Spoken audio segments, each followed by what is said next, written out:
মেয়ের দু চোখে তখন জল। বাবা যেন সে দৃশ্য চোখে দেখতে পাচ্ছেন না। একমাত্র মেয়েকে শ্বশুর বাড়িতে পাঠাচ্ছেন বাবা। প্রতিটা বাবা মায়ের কাছে এমন দিনটা একটু কষ্টেরই হয়। এই বিদায় বেলায় বিয়ের আরেকটা রীতি হলো কনকাঞ্জলি। দেখলাম একটি থালায় সামান্য কিছু চাল নিয়ে এসে এক ভদ্রমহিলা মেয়েটির হাতে ধরিয়ে দিলেন।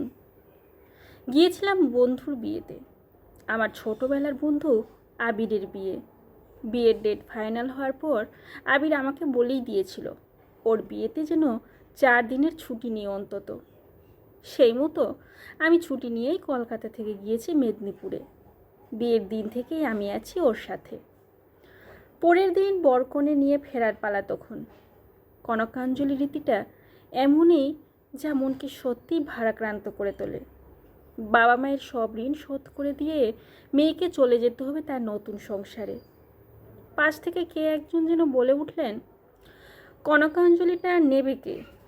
আসলে মেয়েটির তো মা নেই, বছর 7 আগে মারা গেছেন। একজন বয়স্ক মহিলা পাশ থেকে বলে উঠলেন, মা নেই তো হয়েছেটা কি? কনকাঞ্জলি নীলুই নেবে। মেয়েটাকে এতদিন তো নীলুই তো বুকে করে আগলে রেখেছিল। নীলু অর্থাৎ মেয়েটির বাবা। এদিকে ফটোগ্রাফার এই বিদায়কালীন মুহূর্তকে ক্যামেরায় ধরে রাখার জন্য ভীষণ তৎপর। আবির পাশে দাঁড়িয়ে আছে চুপচাপ, টোপরটাও মাথাতে নেই, হাতেই ধরে আছে।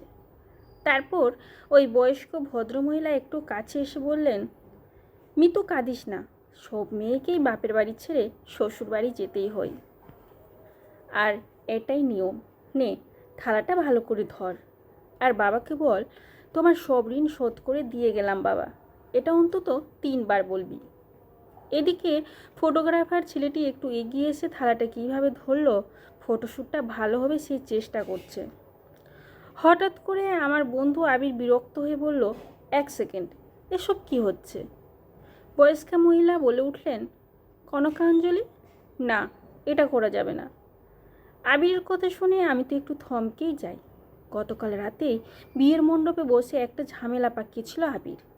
পুরোহিত মশাই যখন বলেছিল এবার কন্যার সম্প্রদান হবে, তখন আবিরই বাধা দিয়েছিলেন। বলেছিল, সম্প্রদান মানে জিনিসপত্রকে দান করা যায় শুনেছি, তাহলে একটা আস্ত মানুষকে দান? ও দান গ্রহণ করব না। এটা মেনে নেওয়া মানে তো একজনকে অসম্মানিত করা। যাকে বিয়ে করছি তাকে সম্মান দিয়ে বিয়ে করতে চাই, কোনো মতেই সম্প্রদান করা যাবে না। এবার ভাবুন কি করবেন। পুরোহিত মশাই মেয়েটির বাবা অর্থাৎ আবিরের শ্বশুরমশাইকে ডেকে বলেন, দেখুন কি করবেন, যেটা নিয়ম সেটা তো করতেই হবে। আবিরকে অনেক বুঝিয়েও কিছু কাজ হয়নি। আবির নিজের জবাব ধরেই অনড়। আবিরের মতকে মেনে নিয়েই বিয়েটা হয়। তবে পুরোহিত মশাইকে বিয়ের শেষে বলতে শুনেছিলাম, জীবনে এটা আমার প্রথম দেখা, কন্যা সম্প্রদান ছাড়া মেয়ের বিয়ে হলো। দিনে দিনে কত কি দেখতে হবে কে জানে। সে যাই হোক, আবিরের এমন সিদ্ধান্ত ভালো লেগেছিল তখন। আবিরকে আমি খুব ভালো করেই চিনি, যেটা ওর কাছে অন্যায় মনে হবে সেটা অন্যায়। খুব প্রতিবাদী মনোভাবা সম্পন্ন ছেলে। এবার কনকাঞ্জলি রীতির কথা শুনে আবির বলে উঠল, ওসব বাজে বাজে নিয়ম মানা যাবে না। সব ঋণ শোধ করে দিয়ে গেলাম, এমন কথার মানেটা ঠিক আমি বুঝলাম না। টাকা পয়সার লেনদেন নাকি যে শোধ করতে হবে? সম্পর্কে কখনো সদ্বোধ হয় না। সম্পর্কটা একজন বাবা আর তার মেয়ের মধ্যে।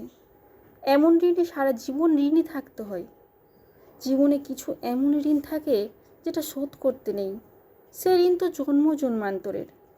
তারপর ফটোগ্রাফের দিকে তাকিয়ে আবির বলে, ভাই তুমি ক্যামেরাটা একটু অফ করো।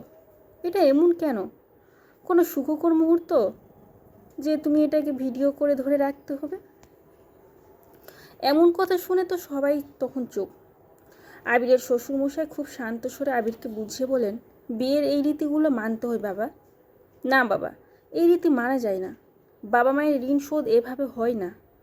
আপনি এতদিন ধরে আপনার মেয়েকে শিক্ষায় দীক্ষায় বড় করে আপনার দায়িত্ব পালন করেছেন, আর দুমুঠো চাল দিলে ঋণ শোধ হয় কী করে? বাবা মায়ের ঋণ শোধ এমন কথা মুখে আনাটাই পাপ। আমি আমার মাকে যদি দুমুঠো চাল দিয়ে বলি, মা তোমার ঋণ শোধ করে দিলাম, তাহলে হবে? যে রীতি পালন করতে গিয়ে আপনার চোখে জল পড়ছে অমন রীতি না মানাই ভালো।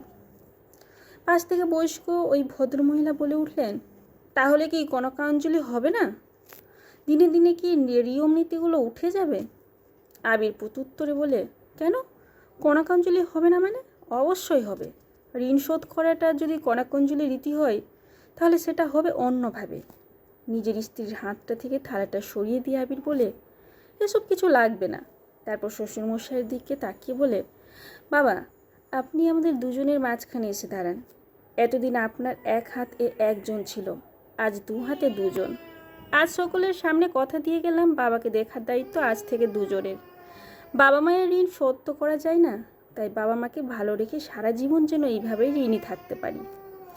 আবিরের এমন কথায় বিদায়ের বিষাদ ঘন পরিবেশটা যেন বদলে গেল। এমন আনন্দকর মুহূর্তে মনটা ভরিয়ে দিল সকলের। ততক্ষণে ক্যামেরাম্যান ক্যামেরা অন করে বিয়ের এমন সেরা মুহূর্তটাকে তুলে ধরতে ব্যস্ত।